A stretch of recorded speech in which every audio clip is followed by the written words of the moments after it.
Pune Porsche car अपघाताच्या वेळी doctor Sunil Taware हे पदमुक्त होते, मात्र तरीही त्यांनी रुग्णालयातल्या अधिकाऱ्यांवरती दबाव टाकून आरोपीच्या रक्ताचे नमुने बदलण्याचं काम करून घेतलं, अशी माहिती वैद्यकीय शिक्षण मंत्री हसन मुश्रीफ यांनी काल कोल्हापुरात पत्रकारांना दिली।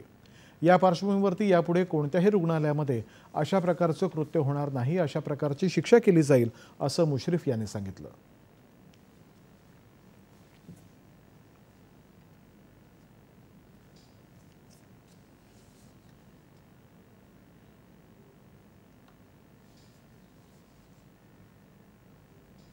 ही जी घटना घडली त्या दिवशी ते रजेवर होते, प्रदीर्घ रजेवर होते।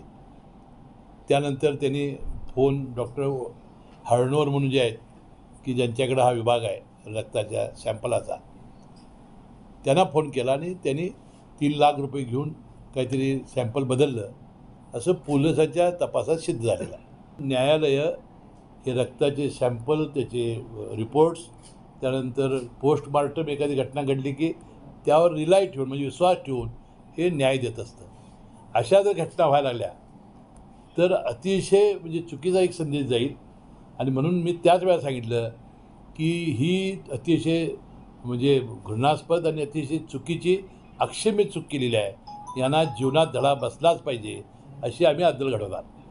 ही अद्दल अशी घडवू आम्ही की पुढच्या कुणालाही सरकारी दवाखान्यामध्ये अशाद्वारे सर्टिफिकेट दिलं जातं की अशाद्वारे आपण ते पोस्टमॉर्टमचा रिपोर्ट देतो, त्यामध्ये हेराफेरी करण्याची संधीच मिळणार नाही, अशा प्रकारचं कारवाई करण्याचं आम्ही ठरवलेलं आहे।